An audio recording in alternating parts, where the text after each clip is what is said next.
Siglo XV después de Cristo. Desde un pequeño valle de los Andes centrales, una civilización comienza una expansión vertiginosa. En apenas 95 años, los incas construyen el imperio más extenso de la América precolombina, el Tahuantinsuyo. El estado inca abarcó el sur de Colombia, Ecuador, Perú, Bolivia y parte de Chile y de Argentina. Su cultura se difundió a través del altiplano infinito, de la colosal cordillera de los Andes, por la costa desértica del Océano Pacífico y hasta alcanzó las profundidades de la impenetrable selva amazónica. Dominaron la navegación, la arquitectura megalítica, la astronomía y las matemáticas, la agricultura extensiva y la construcción de complejos sistemas de acueductos. ¿Cómo lograron los incas alcanzar tanto poder en menos de un siglo y transformar a la ciudad del Cusco en la capital de un imperio? Felipe Varela Travesí es conocido como el último de los chasquis o mensajeros andinos, porque investiga y camina desde hace más de una década el Capac Ñan, la extensa red vial que conectaba las 4 regiones del mundo incaico: el Antisuyo al este, el Contisuyo al oeste, el Collasuyo al sur y el Chinchasuyo al norte. Ahora, Felipe enfrenta una travesía por tierra, mar y aire, desafiando a la naturaleza y a la historia para desenterrar miles de años de enigmas, sabiduría y creencias que develan las profundas raíces de una de las civilizaciones más fascinantes de la humanidad, el Imperio de los Incas. La exploración comienza.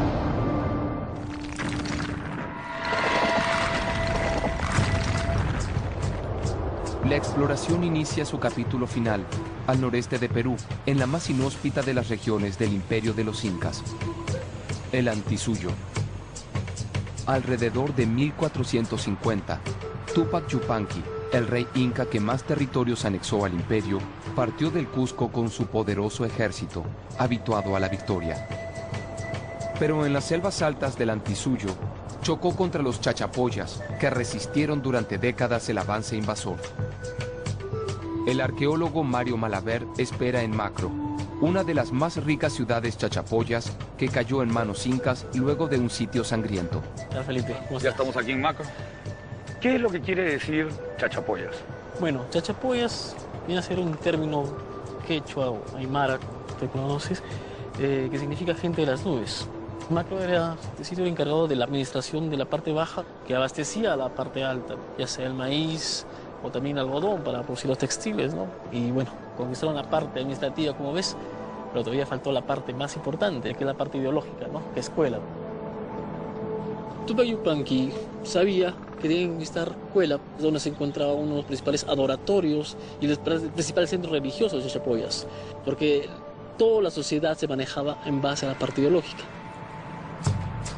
Para los incas, el Antisuyo era un objetivo ineludible. El botín de la conquista serían plumas, algodón, hojas de coca y oro en cantidad. Los años de lucha feroz solo aumentaron la ambición del inca Túpac Yupanqui por conquistar los remotos dominios chachapoyas y por tomar el control de Cuela, su centro político y espiritual. Esto fue una frontera natural que tuvo que cruzar Túpac Yupanqui para llegar hasta la fortaleza de Cuela. Claro, según las evidencias que hemos visto, también en épocas de Chachapoyas existía, había puentes, las bases eran de piedra, que estaban colgadas a ambas orillas, y encima colgaban los tablones de madera o los palos de madera, por así, y cruzaban por ahí. Siguiendo la huella que dejó Túpac Yupanqui, vamos a usar esta oroya o este guaro, como le decían los incas, y poder surcar el río Utcubamba y llegar hasta la fortaleza de Cuela. Claro.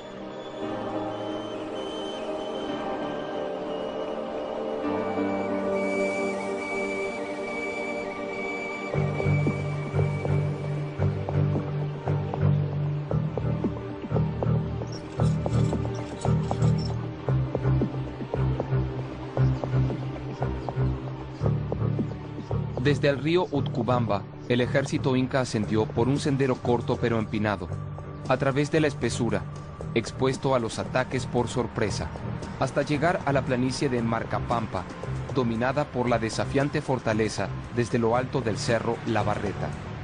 Estamos en la cara suroeste. Suroeste de Cuela. Cuela está orientado sur a norte, es decir, y también las murallas de este a oeste. A ver, vamos a ver la altura. Claro. Aproximadamente estamos a 2.820 metros de Claro, altura. plano correcto, ¿no? Porque en la parte más alta de Cuela está a 3.000 metros. Así que estamos previo a llegar a la Gran Muralla. Previos a la gran ciudadela fortificada y sagrada de los Chachapoyas. En casi todas las montañas que rodean a Cuelap existían asentamientos chachapoyas. Su máxima ciudad sagrada siempre estaba a la vista y siempre los miraba. A metros de su objetivo, el ejército inca estaba rodeado por la geografía enemiga. Solo podían vencer o morir en el intento. Para reconocer la ubicación estratégica del sitio, la expedición levanta vuelo y continúa entre las nubes, por encima de la antigua ciudad fortificada. Hola Juan, ¿qué tal? ¿Qué tal? Te presento acá Felipe, el Chasqui. Mucho gusto, Juan. Un gusto estar de acá. ti. Muchas gracias. Hobby para motor, vas a tener una vista alucinante de Cuela.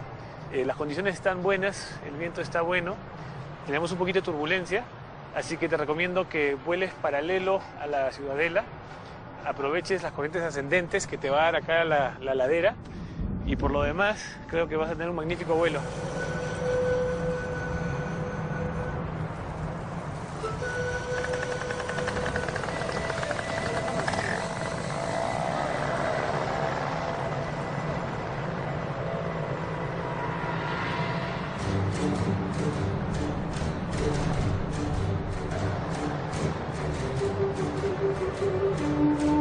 Desde los 4.000 metros de altura, Cuelap se revela en todo su esplendor.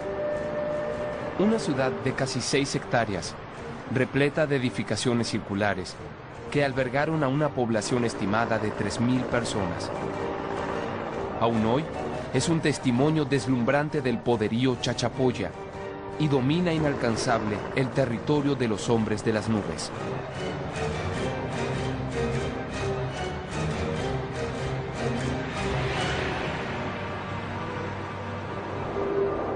La imponente muralla de Cuelap alcanza los 20 metros de alto y rodea un asentamiento de casi 6 hectáreas.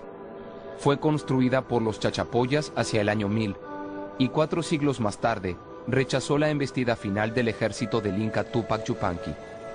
¿Qué te pareció la vista de arriba de la... Realmente es maravillosa y poder ver toda la fortaleza desde el aire. Como ves, Cuela está ubicado en un lugar estratégico. Desde acá se puede ver todo. Por eso desde el principio se le dio una connotación como de fortaleza a Cuelap. Claro, en un principio se pensaba en la fortaleza por las murallas, todo eso, ¿no? Pero ahora con las negociaciones que se está dando, sí tiene otro concepto ya, ¿no? Que es un lugar más sagrado, más sacro, por decirlo así. Cuelap fue un centro de peregrinación. La forma que tiene este acceso es bien peculiar. Tiene la forma de una vulva, de una mujer. Por eso el que entraba quizás con pecados por la puerta del lado oeste, salía por la puerta nueva. Porque también esta está orientada hacia el este, por donde sale el sol. Pero el que entraba mal o salía por esa puerta, salía una nueva vida. Aunque la capital de los chachapoyas haya sido principalmente un centro religioso, la arquitectura amurallada de Cuelap y su posición en la altura la hacían realmente inexpugnable y estaba preparada para resistir la potencia invasora de los incas. Dentro hay una pequeña muralla más alta que se llama Pueblo Alto, donde para ser toda la clase más dominante, la clase social más importante, o quizás la clase de sacerdotes que más veneraban, ¿no? Y también tiene un sector de vigilancia que se llama el Torreón Norte, vigilancia y también defensa, y donde tú puedes controlar y combatir fácilmente, ya que estás en la parte más alta. No es la ubicación, que estás hacia un abismo, ¿no? La parte más accidentada quizás es esta, ¿no? Incluso encima de la parte del torreón se encontró los famosos piedras proyectiles o boleadoras, y también sirvió quizás el Torreón Norte de medio de comunicación, ya sea mediante sonidos o mediante fuego, se comunicaban con las otras partes porque es la parte más alta. La conquista de Cuelap no fue sencilla, ¿no? Finalmente, después de 4 años de lucha intensa, por fin Túpac Yupanqui logró ocupar Cuelap, ¿no? ¿Qué es eso? Los acérrimos chachapoyas nunca cambiaron su forma de ser. Siempre buscaron una forma de sacudirse esa conquista que se les dio. En 1470, para doblegar el espíritu rebelde de los chachapoyas, Túpac Yupanqui no vaciló en destruir el corazón de su centro sagrado, el templo actualmente conocido como El Tintero. Fue una afrenta que los hombres de las nubes nunca olvidarían, y pocos años más tarde, tuvieron la oportunidad fatal de concretar su venganza.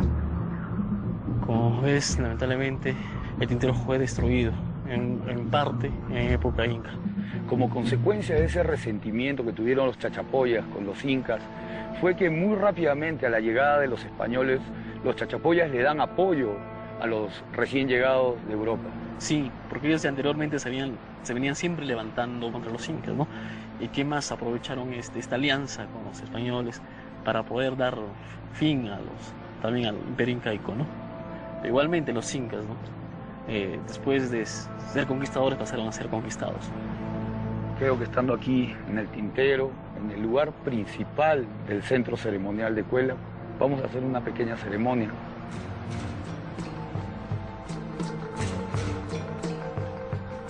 Durante siglos, el templo central de los chachapoyas recibió a peregrinos de todos los rincones de los Andes. Una prueba de fe que la exploración renueva en el presente, con ofrendas obtenidas en los 4 suyos incas. Tintero, para ti.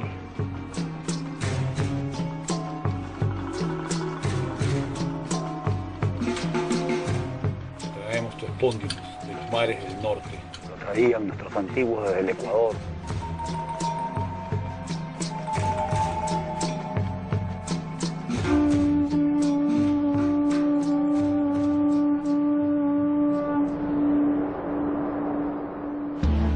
Irónicamente, el destino de los incas fue el mismo de sus enemigos chachapoyas. Para resistir la conquista española, se replegaron en remotas fortalezas de montaña, similares a Cuélap, como Choquequirao, Vilcabamba y Pisac, la puerta de entrada a la riqueza de las selvas bajas del Antisuyo, objetivo primordial de la codicia europea. El arqueólogo Raúl del Mar investiga la legendaria ruta del oro que se inicia en Pisac y que culmina en las profundidades de la Amazonía. Es un gusto estar aquí en Pisac. Esta obra fue mandado realizar por el Inca Pachacuti. Este sector es el sector ceremonial donde se hacía las ofrendas antes de empezar el sembrío del maíz, una ceremonia bien grande.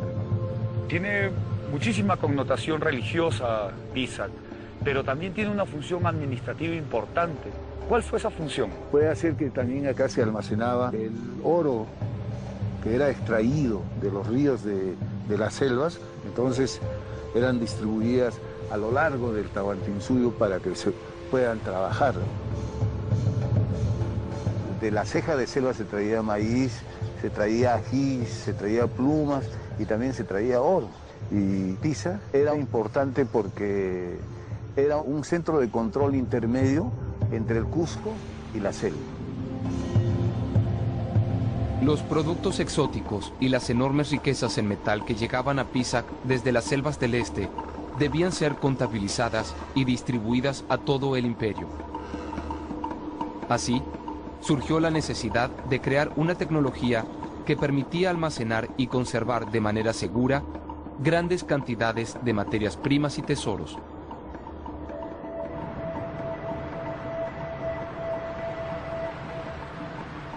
Raúl, Pisac es arquitectónicamente impresionante.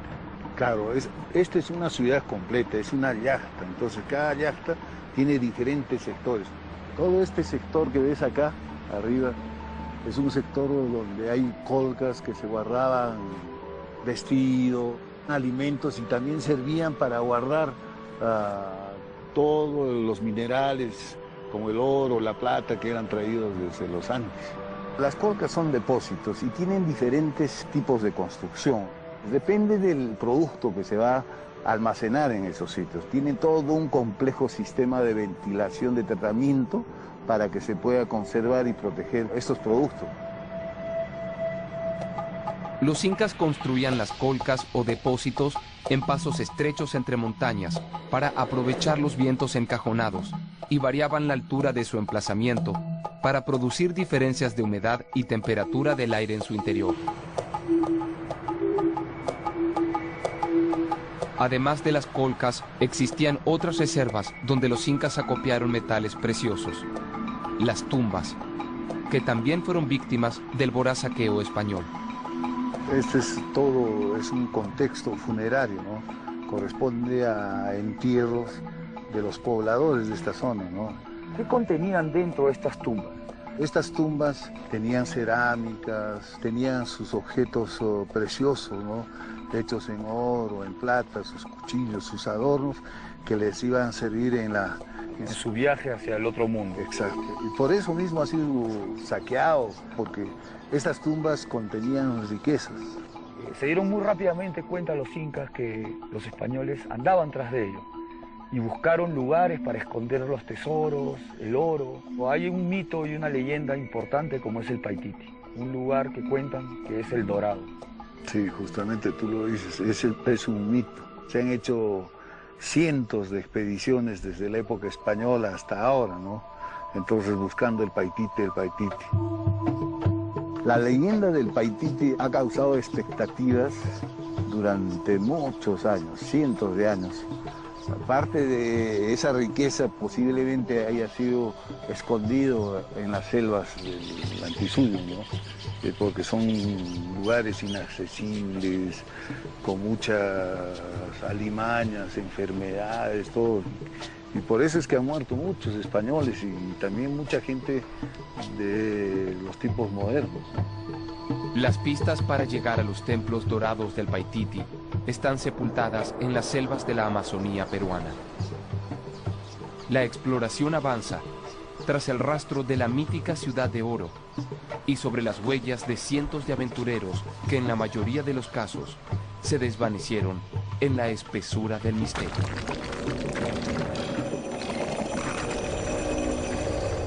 Estos petroglifos indican un camino hacia lo que llaman el Paititi. Claro, es como un signo de la avanzada de los incas para ocupar toda esta área. Hola, buenos días. Venimos a conocer la piedra de Quero.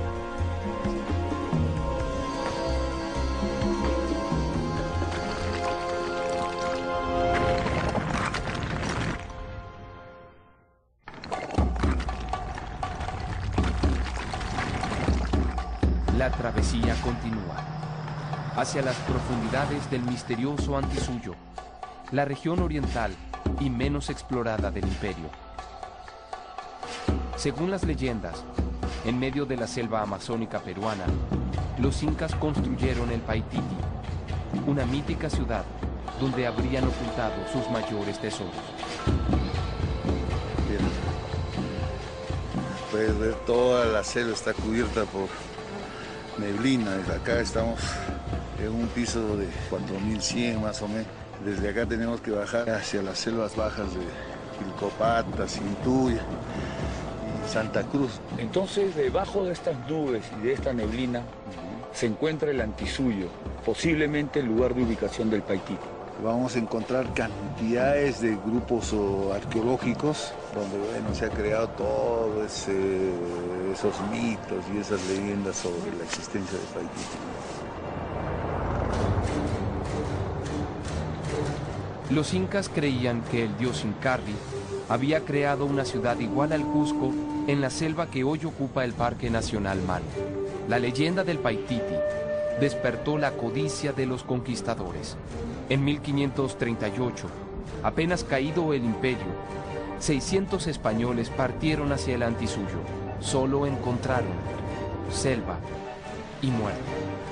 El fracaso acrecentó la leyenda y la imaginación de los buscadores de tesoros. Hay una versión de Sarmiento de Gamboa que dice que por las alturas del Cerro Pachatuzan 300 llamas y 300 hombres llevan tesoros y que en esa zona son enterrados. Posiblemente haya sido escondido en la selva. En el Museo Eclesiástico de Cusco se conserva un mapa del siglo XVII que, aunque pretende dar la ubicación del Paititi, advierte que todos los reinos limitan con él, pero él no limita con ninguno. Las expediciones para hallar el Cusco de la selva continúan, y existe la sospecha de que unas enigmáticas figuras grabadas en piedra podrían encubrir el verdadero mapa que conduce al Paititi. Entre el encuentro de la Puna con la ceja de selva de los Quero, hay rocas donde podemos ver todas unas figuras iconográficas que están relacionadas con la simbología y la cosmogonía del mundo andino, ¿no? Que se van dando casi en todo lo largo de la ceja de selva.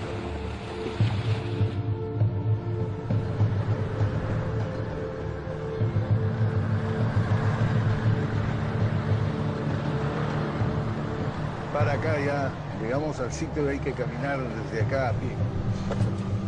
En lo más profundo de la jungla, donde el clima, las enfermedades y las alimañas hacen que la vida humana sea casi imposible, se encuentran las que serían las pistas más firmes para descubrir el camino al Paititi.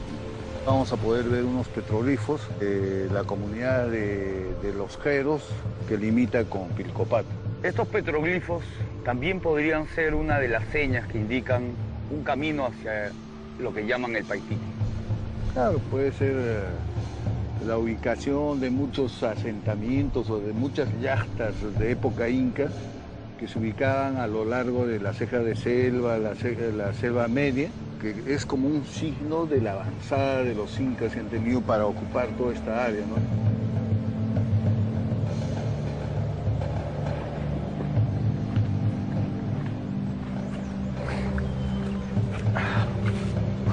En la selva peruana, aún persiste el misterioso pueblo Quero Huachiperi, custodio de los enigmáticos petroglifos que abundan en la zona y herederos de tradiciones que se remontan al origen mismo de los incas.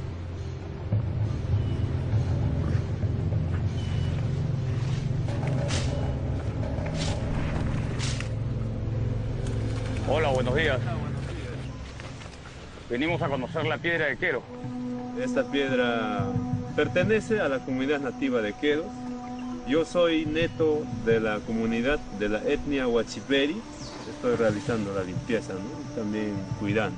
Aún se mantiene también como un lugar ceremonial y peregrinaje de tu etnia y tu comunidad. Claro, sí, se sigue manteniendo. Y justamente nosotros lo vemos con cierto respeto.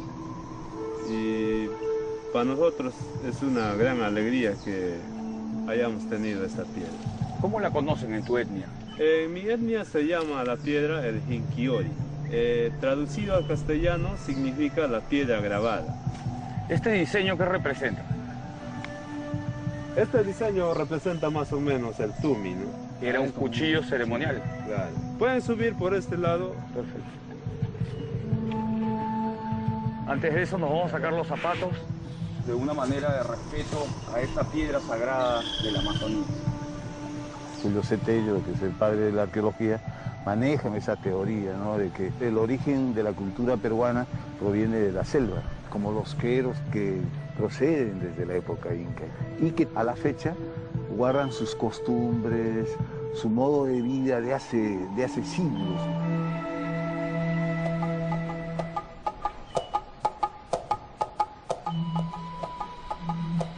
Seguimos subiendo con cuidado. Esto es todas las grabaciones que hay.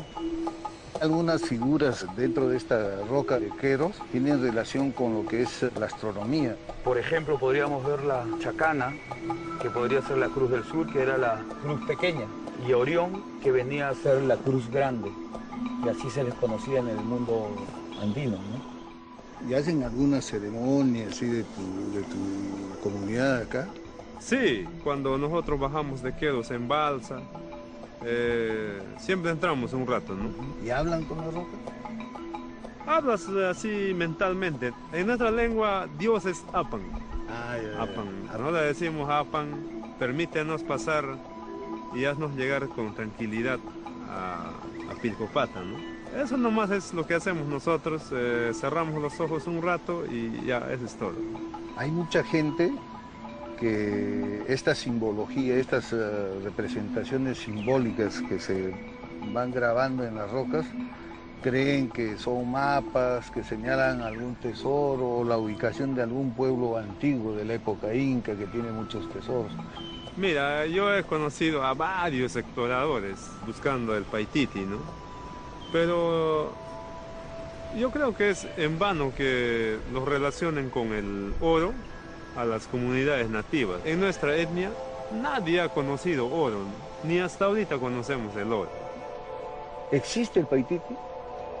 Mira, para mí no existe el Paititi. Yo creo que son solo mitos y leyendas que a lo largo de los años han ido creando, pero sí existe un tesoro que te lo voy a mostrar. Aquí en la Amazonía, en el Antisuyo. En el Antisuyo. Todavía tenemos un gran tesoro por descubrir. Claro. Vamos a conocerlo. La búsqueda del Paititi es un imán cada vez más poderoso. Tal vez los incas urdieron la leyenda para que futuros exploradores descubran una riqueza inesperada. ¿Cuál será entonces el verdadero tesoro de los incas? ¿Cuál es el secreto que se esconde bajo la protección de los torrentosos ríos y la selva salvaje del Antisuyo incaico?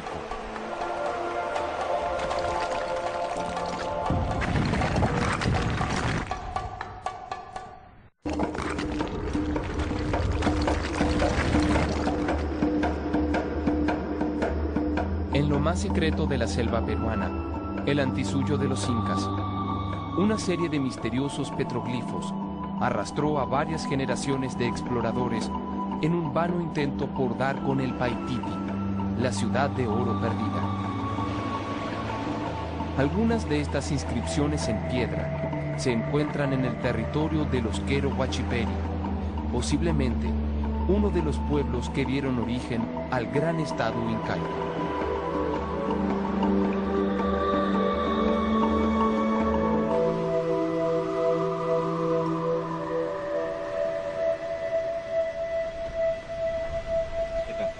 Estamos llegando, Felipe está viniendo a visitarnos a la comunidad. Taitita, ¿cómo está? Un gusto estar acá en su comunidad de Quero. Entonces, Felipe, con ellos pasamos a un rato allá, la señora está haciéndonos esperar el almuerzo. Perfecto, vamos para allá.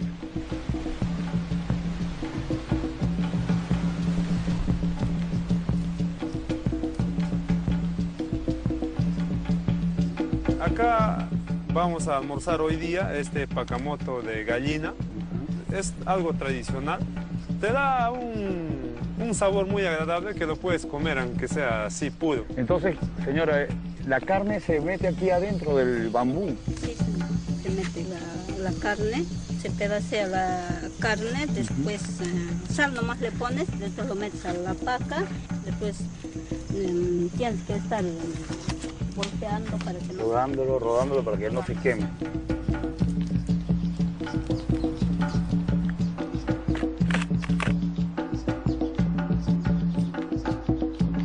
El pueblo Quero es un tesoro en sí mismo, porque abarca toda la historia de los incas.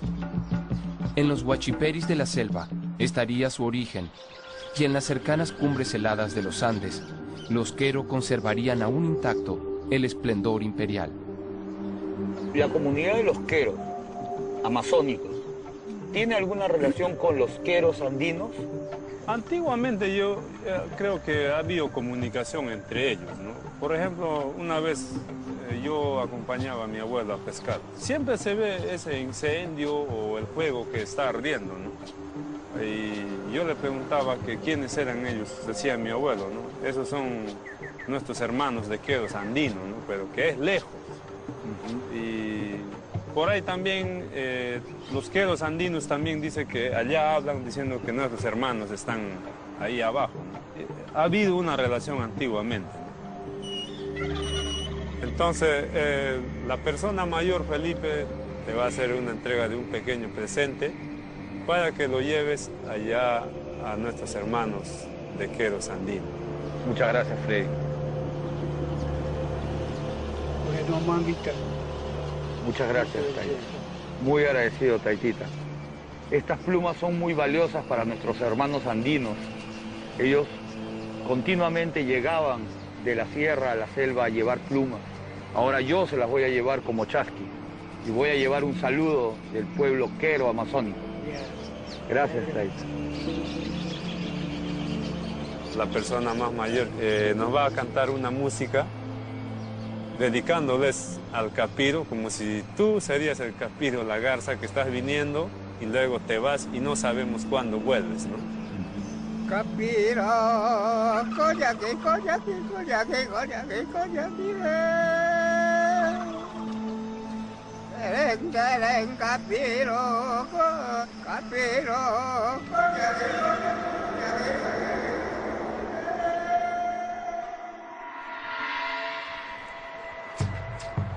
Los quero andinos son los últimos incas puros y nunca fueron conquistados por los españoles. Viven aislados a 5.000 metros de altura, en un territorio que los protegió del exterminio. Recién a mediados del siglo XX, iniciaron su contacto con Occidente. Su misión era transmitir un mensaje ancestral. Aún hoy, solo unos pocos logran acceder a sus dominios.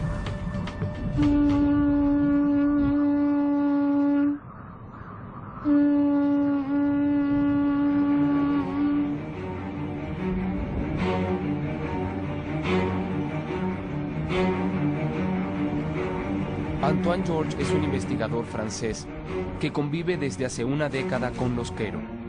Él conoce el camino para retroceder hacia el pasado inalterado de los incas. Chasqui. Hola, Antoine. ¿Qué tal? ¿Cómo estás? ¿Cómo has estado el viaje? Bien, vengo de los queros amazónicos. Ah, bacán. Y te traigo un presente, Antoine. Una pluma de los guacamayos, de los queros amazónicos. Muchas gracias, Ramón. Poder, Gracias. ahora que caminemos y volemos juntos Gracias. por este camino. Muchas gracias. Todo lo que ves delante, todo eso ya es el territorio queo, hasta abajo, hasta atrás de esos apus. Son 5 comunidades. Mira el camino que vamos a tomar. Todo eso es la comunidad de Hapu. De las 5 es la que está más al sur, ¿no? Pero vamos a ir a un anexo de la comunidad de Hapu que se llama Yanaruma, el Pedregal Negro. Los queros viven en un territorio muy arduo, muy difícil. Se manejan 3 pisos ecológicos en un desnivel de más de 3.000 metros, ¿no? En el flanco amazónico de los Andes. Para acceder a su territorio ya es complicado porque hay que recorrer bastante carretera de piedra, de tierra, después caminar muchas horas, pasar abras, pasos a más de 4.500 metros para poder llegar a las primeras aldeas. Yanaruma está suspendido en el borde de los Andes, donde nacen los ríos que descienden hacia la Amazonía. En la entrada del pueblo aguarda don Sebastián, el líder comunal.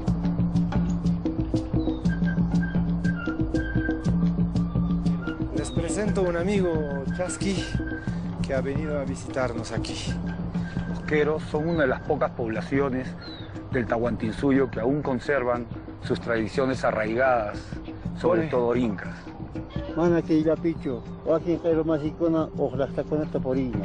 Dice que Yanaruma es uno de los anexos de quero que más tienen esas ganas de mantener viva su tradición y principalmente la religión, que es al centro de la cultura, ¿no?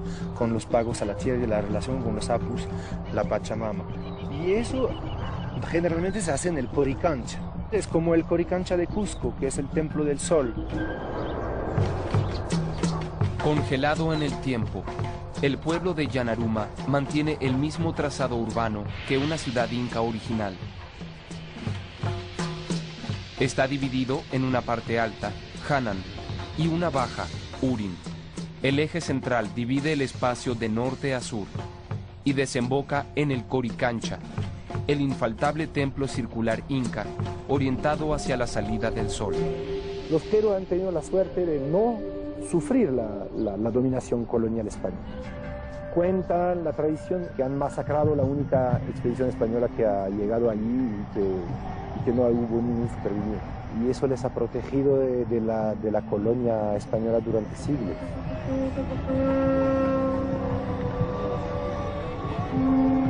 ¿Cuál es el nombre de esta danza? Pugyay. Que significa jugar. Cantan sus tristezas, sus alegrías.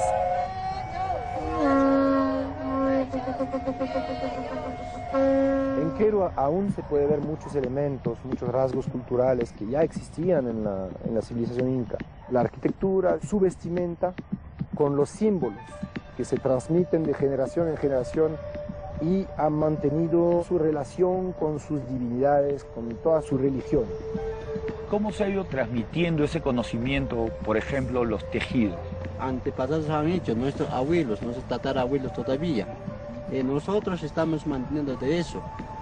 Este es Chunchu. Chunchu significa el habitante de la selva, principalmente los huachipaires que estaban.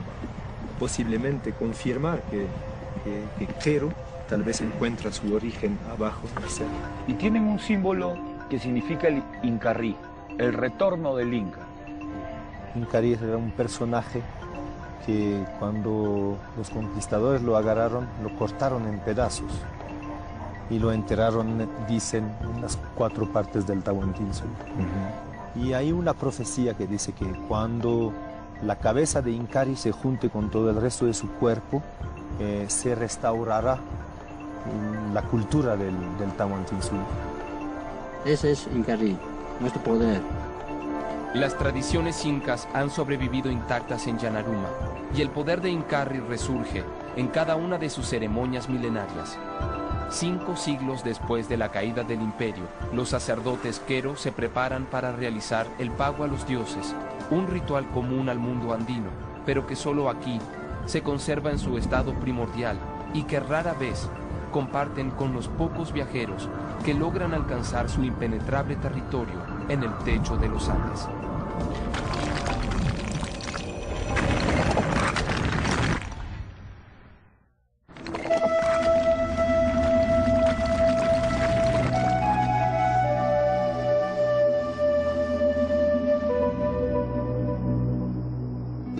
En las alturas inalcanzables del oriente imperial, el Antisuyo, los descendientes de los incas, que jamás fueron conquistados, aguardan con fe la restitución de su imperio dorado, cuando la profecía del retorno de Incarrí, el mítico líder de la resistencia incaica, al fin se cumpla.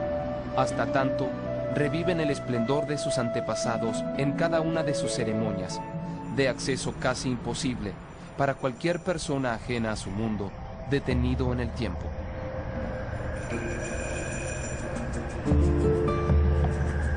Aquí es un lugar donde generalmente se realiza ceremonia, porque de aquí se ve todos los apus de la comunidad, todo el Ayllu Yanaruma.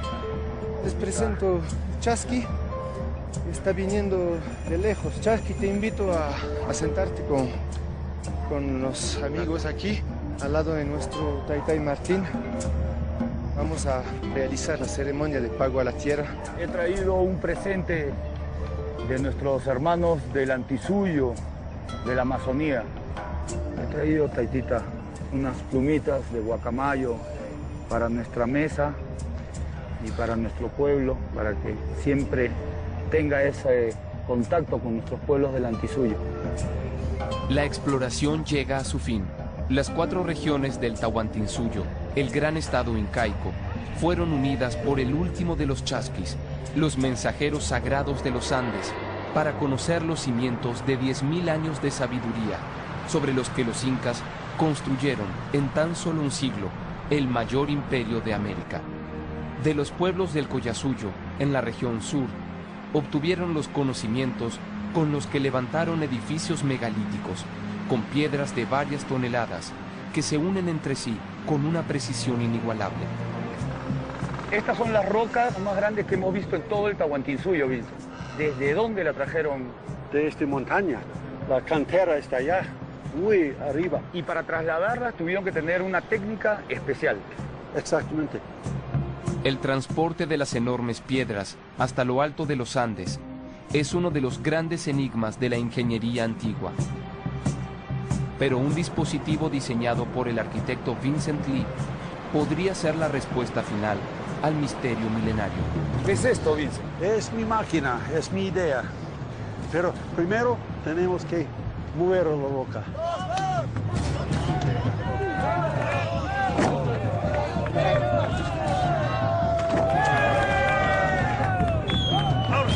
¡Palancas! Bien, está avanzando. Un poco más difícil ahora. ¿Estamos listos? La parte más pendiente.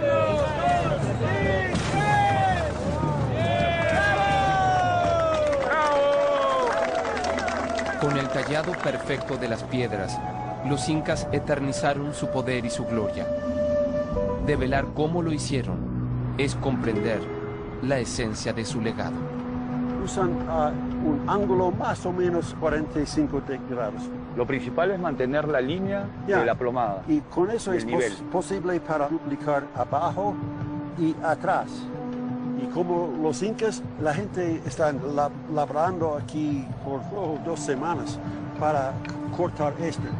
Ok, amigos, bajamos. Esta parte es un poco peligroso.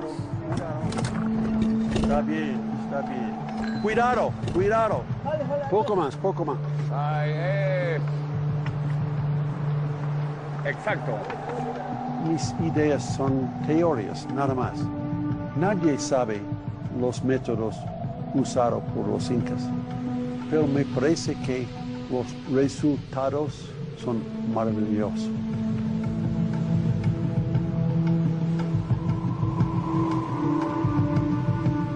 Piedra y religión son inseparables en el universo andino. Como en cada ceremonia quero, donde se venera a los apus, los dioses de las altas cumbres, y se rinde honor al Inti Taita, el Padre Sol, y a la Pachamama, la Madre Tierra. La naturaleza sigue siendo el templo principal de los incas, al igual que hace miles de años.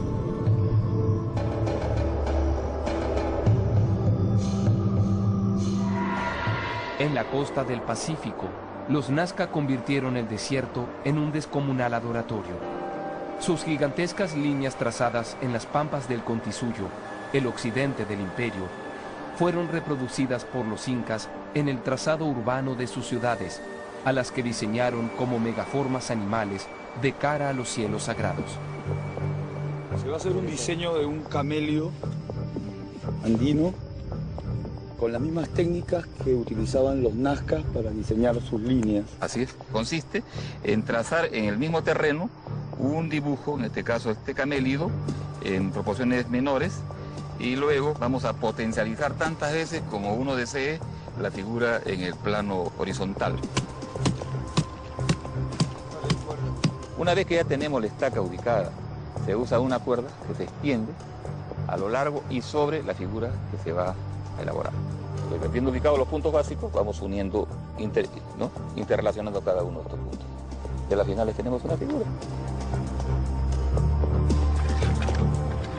Vamos limpiando más o menos la línea, se va ensanchando en una proporción. Claro. La línea de Nazca eran seques o caminos sagrados, sobre la cual se desplazan hasta la actualidad en el altiplano gente que baja de un cerro llevando ofrendas y las deposita en otro cerro siguiendo un seque que tiene cierta alineación astronómica. La Pampa era un gran templo sin pared para realizar rituales.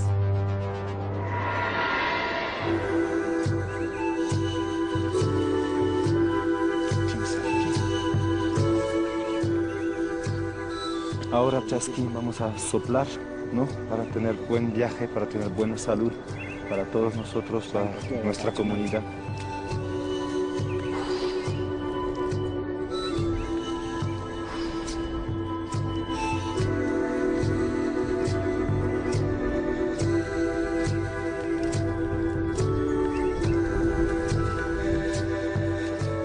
La conexión espiritual de los últimos incas con el cosmos se mantiene inalterada. En cada ceremonia de pago a la tierra, los quero agradecen a sus dioses, obsequiándoles sus bienes más preciados. Para los incas nada tenía más valor que un misterioso molusco, conocido con el nombre de Muyu o Spondylus, que habita en las aguas cálidas del Océano Pacífico frente a las costas del Ecuador. La presencia del Spondylus más al sur de lo habitual era el anuncio de la llegada del fenómeno del Niño, dato clave para organizar el año agrícola. Llegó nuestro Spondylus. Este es el alimento de los dioses. Por eso es que los incas vinieron hasta aquí, hasta Salango, a buscar el Spondylus. Como está en peligro de extinción, vamos a dejar esta valva en las profundidades del mar para que así se conserve. ¡Jai, Salango! Por nuestra mamacocha. Los incas conquistaron su territorio del norte, el Chinchasuyo, para controlar la ruta del molusco sagrado. Y al hacerlo, recibieron el legado de las primeras civilizaciones de América, como Chavín, donde los sacerdotes sentaron las bases de la religión andina al interpretar el Spondylus a los pies de su oráculo sagrado, el Lanzón. Es el único dios en todo el Nuevo Mundo que se encuentra en su lugar original. Nosotros vamos a tener la oportunidad de verlo tal como lo vieron los chavinos hace más de 1000 años.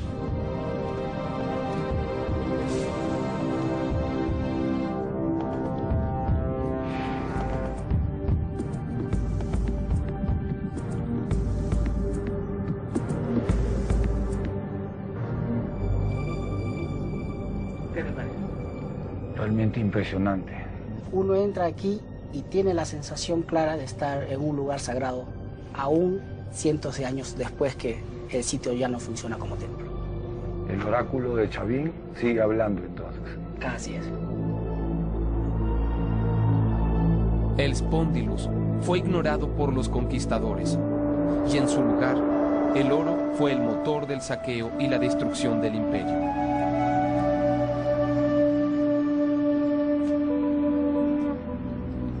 Pero los últimos incas se resisten a desaparecer a la espera del retorno de Incarri, el líder mítico de los pueblos andinos.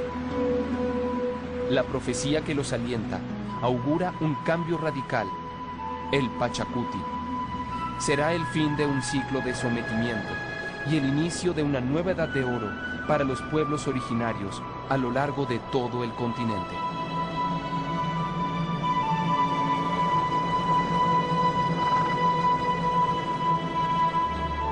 La exploración continúa tras el rastro del pasado de América, aún tangible en el presente.